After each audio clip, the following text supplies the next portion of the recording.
Of an atom.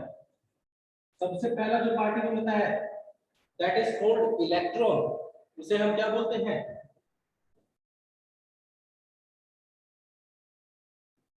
Electron बोलते हैं। ठीक है। सेकंड पार्टिकल को हम क्या बोलते हैं? जब फंडामेंटल के अंदर सेकंड पार्टिकल होता है प्रोटॉन।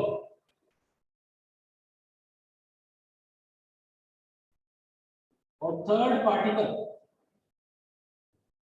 कौन सा होगा सर? इलेक्ट्रॉन हो गया, प्रोटॉन हो गया, तो न्यूट्रॉन बच गया।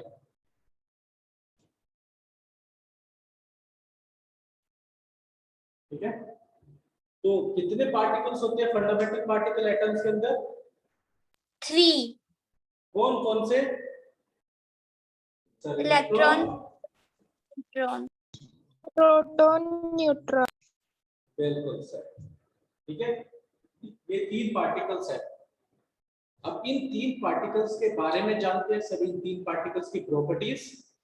ठीक है। तो एक टेबल बना लेते हैं हम यहाँ पर, और उस टेबल के अंदर वन बाय वन हम स्टडी करते हैं इसके बारे में, इन पार्टिकल्स के बारे में। तो सबसे पहले आप लिख लेना प्रॉपर्टी। प्रॉपर्टी का कॉलम। प्रॉपर्टी के बाद आप लिख लेना इलेक्ट्रॉन। इलेक्ट्रॉन का कॉलम। फिर थर्ड पार्टिकल हमारा सेकंड पार्टिकल क्या है? प्रोटॉन। प्रोटॉन का कॉलम। ठीक है। और न्यूट्रॉन के कॉलम को आप साथ में लिख लेना, मैं यहाँ पे बोर्ड में साइड में लिख रहा हूँ। ठीक है। बट इसके साथ में आएगा, आप कॉपी में साथ में बनाना।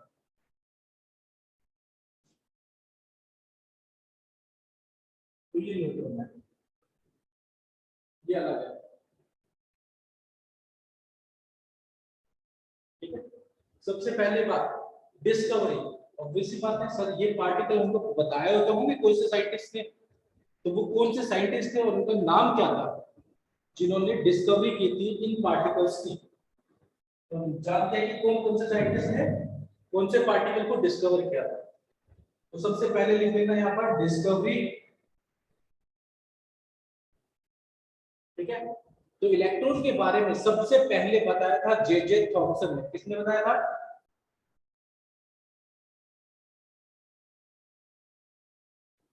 पढ़ पा रहे हो?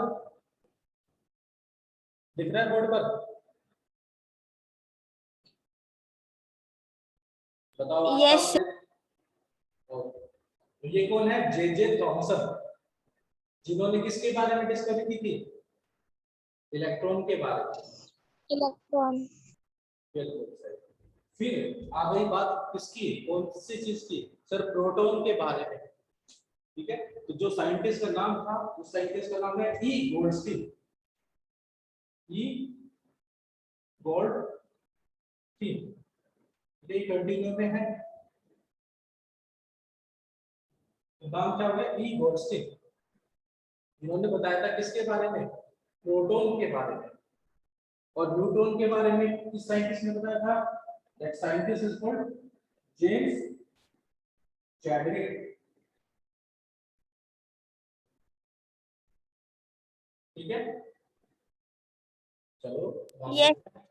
ये तीनों साइंटिस्ट के नाम पता चल गए, वैसे पता तो चल गए, बट याद Yes, करने का कोई तरीका बताओ। तो कैसे याद रखनी है? या तो रट ले, केमिस्ट्री में या तो उनका रट ले, या फिर कोई तरीका बना ले। तो हमने एक तरीका बना रखा है। ठीक है। याद करने का तरीका फनी है तो आप याद हो जाएगा। ईटा पर नाच। कुछ समझ में आया या नहीं समझ में आया? सर रिपीट कीजिए, नहीं आया समझ। ओके। आप सबको याद रखना है ईटा पर नाच। ईटा मतलब होता है ना ब्रिक, हिंदी में क्या बोलते हैं उसे? ईट। तो ईटा Yes. पर नाच। ओके। ठीक है। ई स्टैंड फॉर इलेक्ट्रॉन, और इलेक्ट्रॉन टा, टी फॉर टा। टी से क्या होगा? थॉमसन। इलेक्ट्रॉन इसके अंदर बताया था थॉमसन है।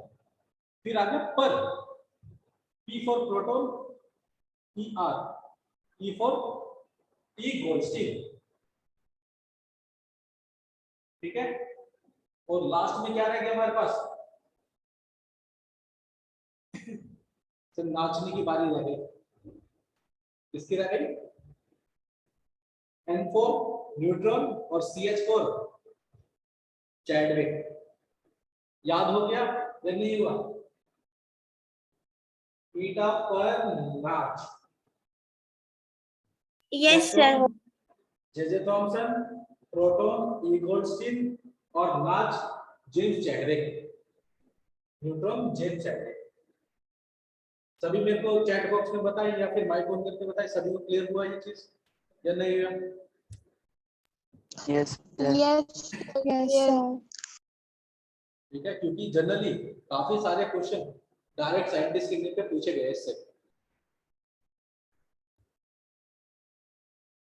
तो पहली चीज तो हमको समझ में आ गई सर, डिस्कवरी कौन कौन से साइंटिस्ट ने किस चीज की थी। अब हम जान लेंगे दूसरा सिंबल। इलेक्ट्रॉन का सिंबल क्या होता है आप सबको पता है, क्या होता है? ई। ई, बिल्कुल Sir, सही। E. प्रोटॉन का P. पी और न्यूट्रॉन का N. N. N. But symbol के साथ में थोड़ा सा और मॉडिफिकेशन कर देते हैं। इलेक्ट्रॉन -1 0 एटॉमिक नंबर और ये क्या मास नंबर। यहाँ पर प्रोटॉन में +1 +1 और यहाँ पर आ जाएगा 1 0। एक साल एनटीएससी में क्वेश्चन पूछ लिया, तुमको सिंबल दे दिए और प्रोटॉन का सिंबल पूछ लिया उन्होंने, तो उनको -1 +1 ऐसे ऐसे कॉम्बिनेशन बना के पूछ लिया। तो याद रखना +1 नीचे होगा +1 ऊपर होगा। ठीक है, सर प्रोटॉन में +1 ऊपर और +2 नीचे। +1 नीचे +1 ऊपर। ओके। ठीक है, एक और बात देखोगे नेचर की, इसकी नेचर यानी इनके ऊपर चार्ज कैसा है। और आपसे बात की जाए इलेक्ट्रॉन के ऊपर चार्ज कैसा है, तो आप बता पाएंगे? नेगेटिव। सिर्फ नेगेटिव। ठीक है, तो हम यहाँ पे लिख लेंगे इलेक्ट्रॉन हैज नेगेटिवली चार्ज। तो इलेक्ट्रॉन के ऊपर नेगेटिव चार्ज है, वहीं पर प्रोटॉन के ऊपर कैसा चार्ज है? पॉजिटिव। बिल्कुल सही। तो प्रोटॉन के ऊपर होता है पॉजिटिवली चार्ज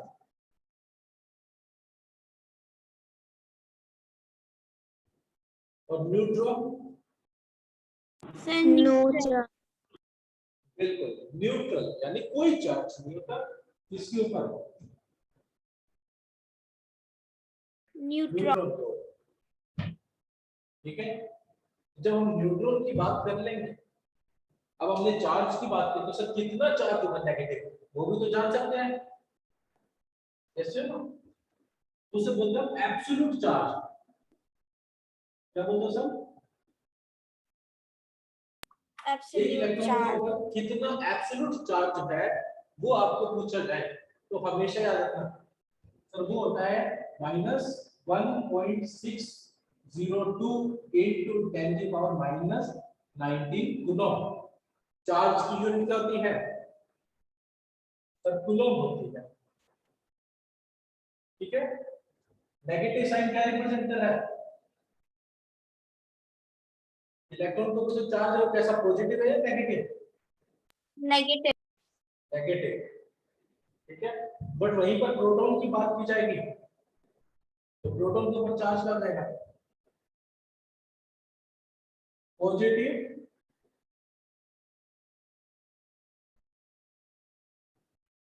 1.602 into 10⁻⁻19 कूलम। सबको विजिबल है, सबको अच्छे से दिख रहा है ना? Yes sir. तो पहली चीज, एब्सोल्यूट चार्ज इलेक्ट्रॉन के ऊपर है -1.602 इंटू 10⁻⁻90 कूलम, और वहीं पर प्रोटॉन के ऊपर चार्ज है सर मैग्नीट्यूड सेम है, बट यहाँ पर नेगेटिव है, यहाँ पर पॉजिटिव है। ठीक है, क्या है? पॉजिटिव। और वहीं पर जब हम बात करेंगे किसकी, न्यूट्रॉन की, तो न्यूट्रॉन के ऊपर कैसा चार्ज होगा? तो वो तो अभी अभी पढ़ा हमने, न्यूट्रल है, और न्यूट्रल के 0। ऊपर कोई चार्ज, बिल्कुल सही सर, ये तो बड़ा वाला 0 होगा, इसके पास तो कुछ होगा ही नहीं, बिल्कुल सही बात। ठीक है, जब हमने एसिड चार्ज पता कर लिया, अब हम इसके बाद करते हैं relative charge. Sir relative word, जब भी रिलेटिव वर्ड आ जाए तो हम बात करते हैं यानी कंपैरिजन की। क्या करते हैं? कंपैरिजन यानी रेशियो। तो अगर आपको पूछा जाए रिलेटिव,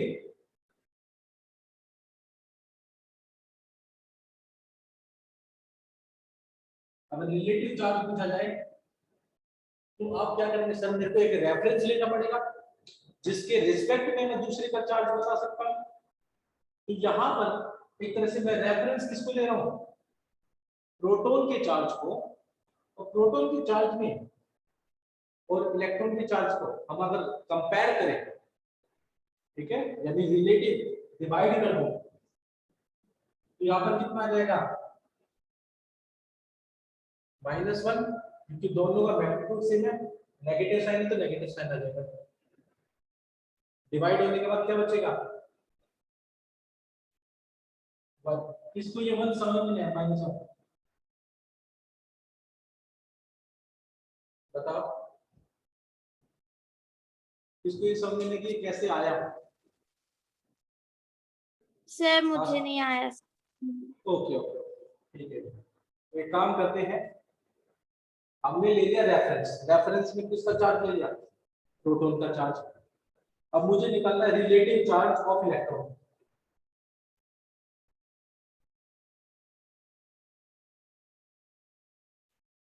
रिलेटिव चार्ज ऑफ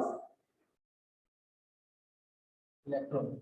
तो मैं एक काम करूंगा, इलेक्ट्रॉन का जो एब्सोल्यूट चार्ज है उसको रख लूंगा ऊपर, यानी -1.602 इंटू 10⁻⁻90 कूलम।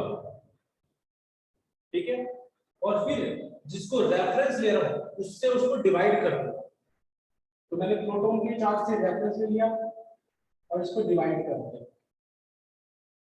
तो मेरी वैल्यू क्या आएगी? सर -1। वही यहाँ पे लिखा है हमने। यस। अब यहाँ पर प्रोटॉन को निकालेंगे प्रोटॉन के रिस्पेक्ट में, तो वैल्यू कितनी आएगी? सर 1। +1, बिल्कुल सही। और 0 डिवाइडेड बाय समथिंग कितना होता है? 0। तो यहाँ पर जो रिलेटिव चार्ज आ जाएगा वो भी कितना आ जाएगा? सर 0। बात समझ में आई? यस। ठीक है, इसके बाद दो टर्म और रह गई। अब हम बात करेंगे मास की और रिलेटिव मास की, एब्सोल्यूट मास और रिलेटिव मास। पहले तो एक काम करो, इसको नोट डाउन कर लो और फिर हम आगे डिस्कस करते हैं। ठीक है,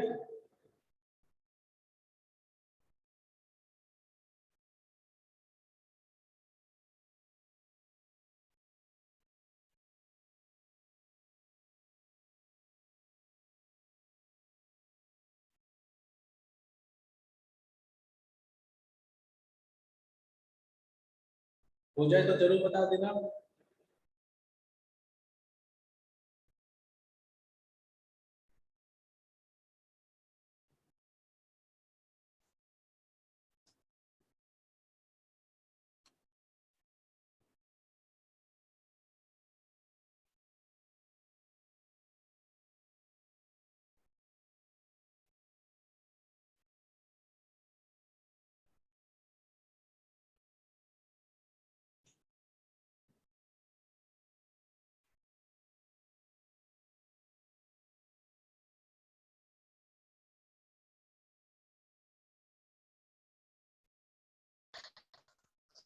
Sir, done.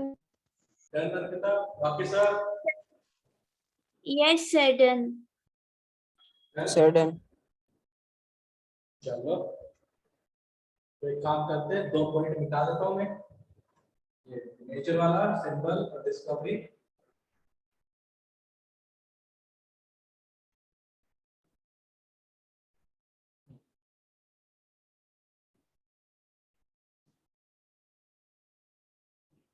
तो अब हम बात करेंगे किसकी, मास की। सबसे पहले बात करेंगे सर एग्जैक्ट मास यानी एब्सोल्यूट मास कितना है।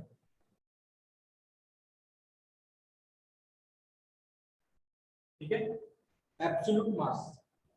अगर आपसे पूछा जाए इलेक्ट्रॉन का मास कितना होता है, तो आप याद रखना कितना होता है 9.109, ठीक है, इंटू 10 की पावर -28 ग्राम। कितना होगा 9.1 इंटू 10 की पावर -28 ग्राम। बिल्कुल सही माने। तो फिर अब बात करेंगे किसकी, प्रोटॉन की। प्रोटॉन का मास 1.6725 इंटू 10 की पावर -24 ग्राम।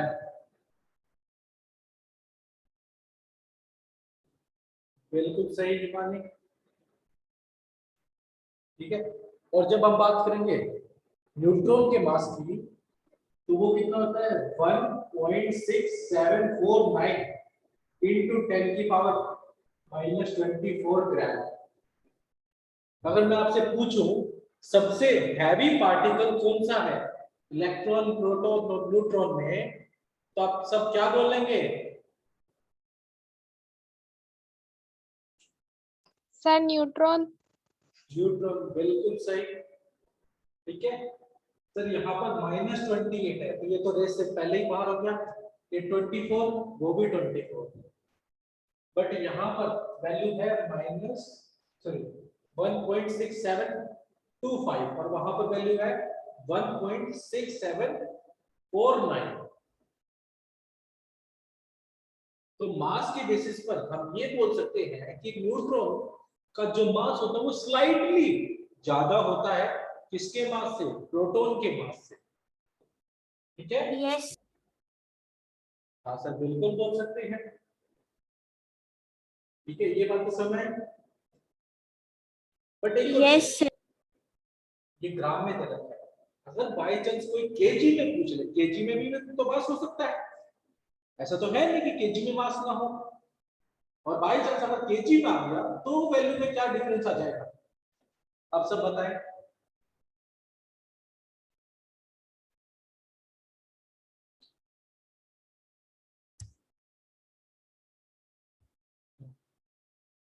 केजी में कितना डिफरेंस आ जाएगा, कुछ डिफरेंस होगा या सेम ही आएगा।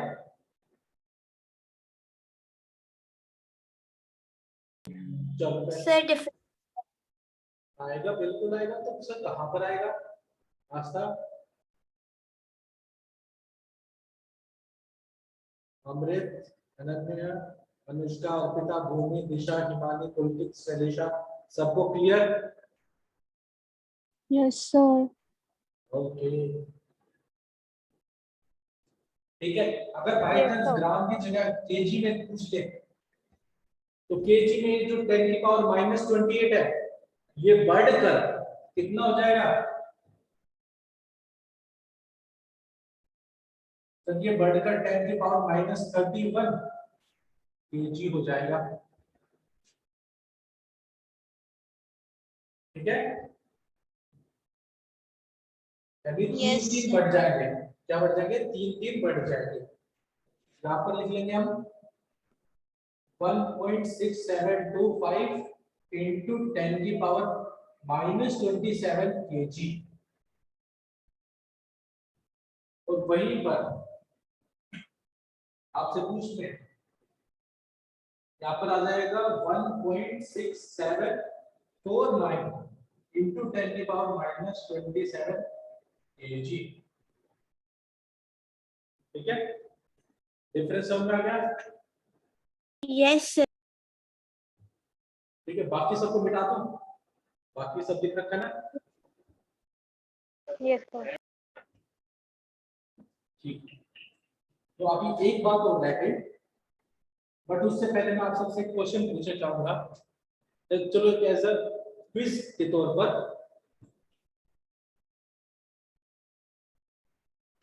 ठीक है, जो आंसर बताएगा उसका नाम मैं 2 बार लूंगा, वेरी गुड के साथ। By chance let's assume if I have 1 kg of electron,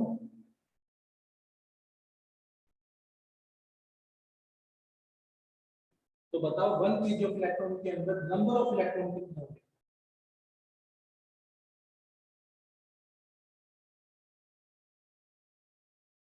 one KG of electrons,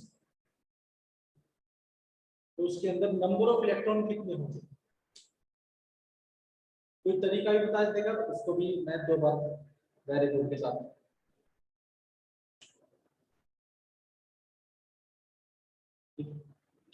question सब है, पहले तो ये बताओ, हमारे पास 1 केजी इलेक्ट्रॉन है, तो उस 1 केजी इलेक्ट्रॉन के अंदर नंबर ऑफ इलेक्ट्रॉन कितने प्रेजेंट है?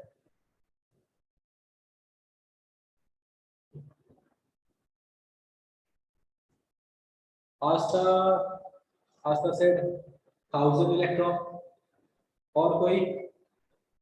Sir, is it correct? नहीं, बिल्कुल नहीं है, बहुत ही दूर हुआ। 1 केजी ऑफ इलेक्ट्रॉन और नंबर ऑफ इलेक्ट्रॉन पूछा गया। सर कोई नहीं, बाकी सब भी ट्राई करना चाहोगे? सर हमने तो हथियार डाल दिए, पहले ही हथियार डाल दिए। चलो बताऊं फिर मैं,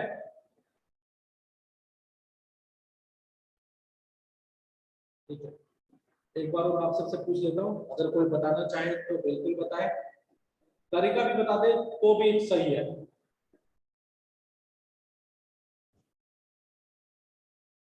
ओके, बिल्कुल, just message me after class.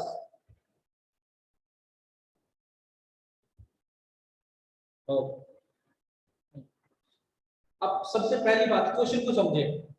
इन्होंने क्या बोला मेरे को, क्वेश्चन में क्या दे रखा है हमको? 1 केजी, किस चीज को? 1 केजी ऑफ व्हाट? इलेक्ट्रॉन्स। तो केजी क्या है? मास है ना, जैसे वो Yes. ये टोटल मास है, कितने जितने भी इलेक्ट्रॉन होंगे उन सब का मास कैलकुलेट करेंगे, तो टोटल मास कितना दे रखा है इन्होंने? सर 1 केजी, तो मैं ये बोल सकता हूँ यहाँ पर टोटल मास कितना है?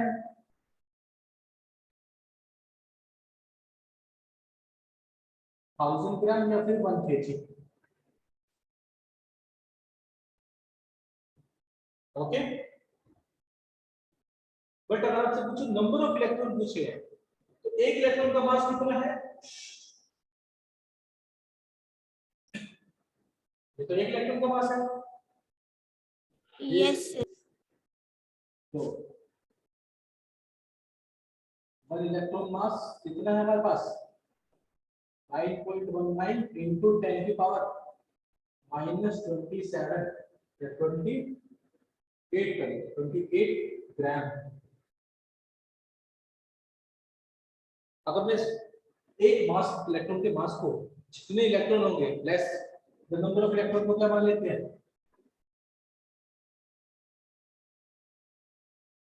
एक्स मान लो, बताओ। Yes. तो अब आपका दिख रहा है टोटल मास कितना हो जाएगा?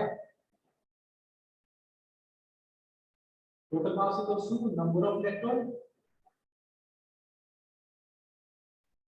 Into mass of 1 electron. Yes, हाँ सर बिल्कुल सही। टोटल मास कितना दे रखा है 1 kg।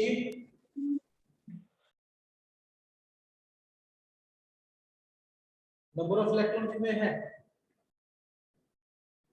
X mass of 1 electron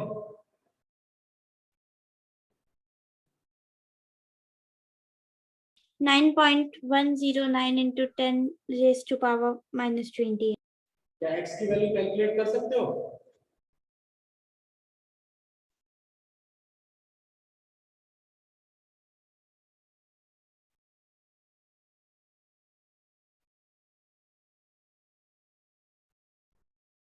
सुनो यहाँ से तुम कैलकुलेट करोगे तो तुम्हारे पास आ जाएगी 1/9.01 into 10 की पावर 28 का प्लस 31 इलेक्ट्रॉन्स। 1 kg के अंदर कितने इलेक्ट्रॉन है आगे सब में सभी को Yes. ठीक है तो चलो ठीक है हमको 1 kg ऑफ इलेक्ट्रॉन का निकालना आ गया। फिर एब्सोल्यूट मास था तो दूसरी चीज हम क्या डिस्कस करेंगे सर रिलेटिव मास। रिलेटिव में हम क्या लेंगे रेफरेंस क्या लेंगे रेफरेंस। तो इसके बाद हम लास्ट क्या लिखेंगे चार्ट में हम लिखेंगे रिलेटिव मास के बारे में। रिलेटिव मास हम किसका ले लेते हैं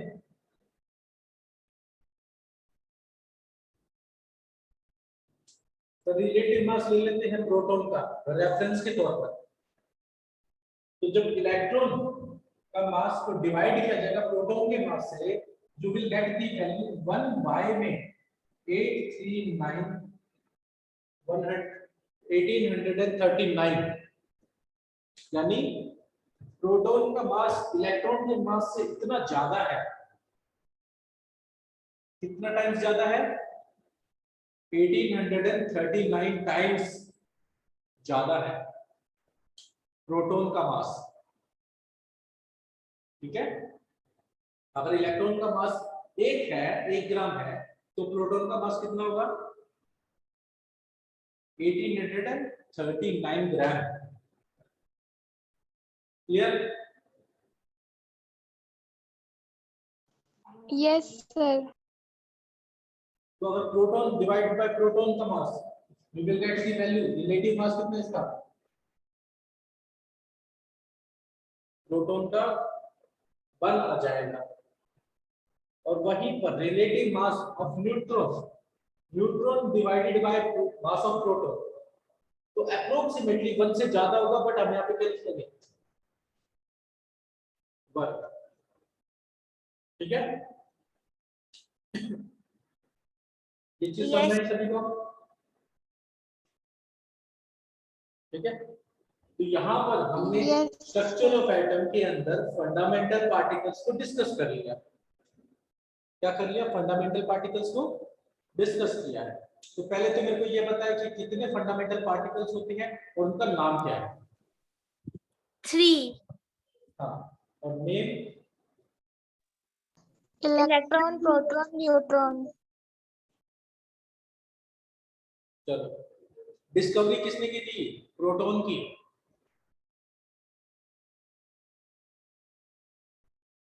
प्रोटॉन की डिस्कवरी सर ए गोल्डस्टीन इलेक्ट्रॉन की जे थॉमसन J.J. Thomson. बिल्कुल सही। और न्यूट्रॉन की James Chadwick. जेम्स चैडविक बिल्कुल सही। ठीक है नेचर की बात की जाए इलेक्ट्रॉन के ऊपर कैसा नेचर होता है Negatively charged. बिल्कुल सही बनी बिल्कुल सही आस्था। वहीं पर प्रोटॉन के ऊपर नेचर पॉजिटिवली चार्ज बिल्कुल सही। न्यूट्रॉन के ऊपर Neutral. Neutral. बिल्कुल सही। Absolute charge on electron minus -1.602 1.602 into 10 raised to power minus 19. ठीक है, बिल्कुल सही। Relative charge of proton +1.6 +1. raised to power -19. आसान कंफ्यूज हो गए, थोड़ा दूर नहीं चले गए। हमने पूछा रिलेटिव चार्ज, आप एब्सोल्यूट चार्ज बता रहे हो, ठीक है। It's a relative charge +1. ठीक है, फिर वहीं पर बात की जाएगी absolute mass of neutron. Absolute मास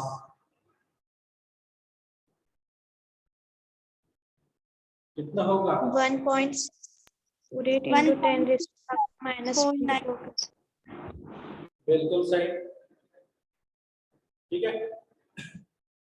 चलिए अब क्वेश्चन एक करें, इसको एक बार Yes. नोट डाउन कर लो, फिर हम इसको इरेज करते हैं और एक क्वेश्चन करते हैं और फिर आगे बढ़ते हैं। हो जाए तो जरूर बताना।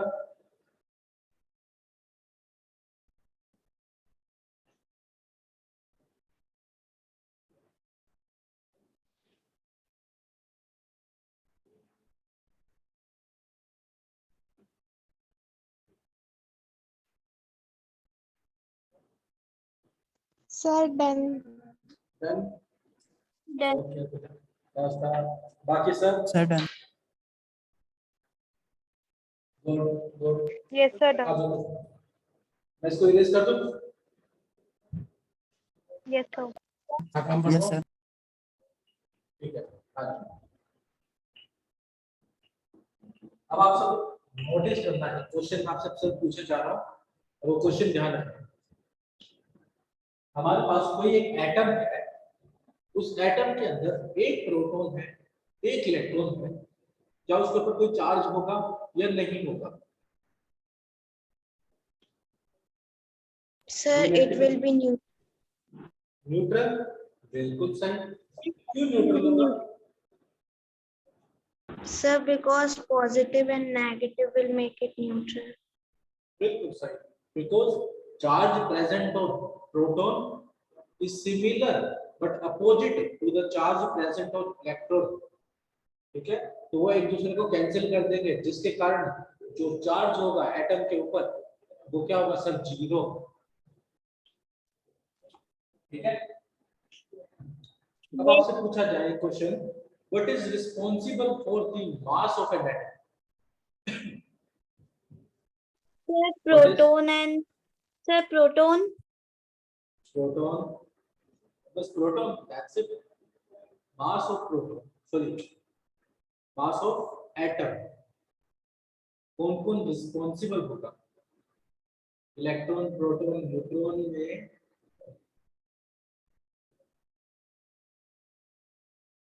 प्रोटॉन के अलावा भी एक और चीज होती है। Sir, neutron.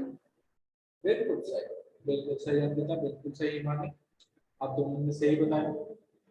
अब देखो, पहली बात तो जब हमने मास कंपेयर किया था इलेक्ट्रॉन का, प्रोटॉन का और न्यूट्रॉन का, सबसे ज्यादा मास किसका था?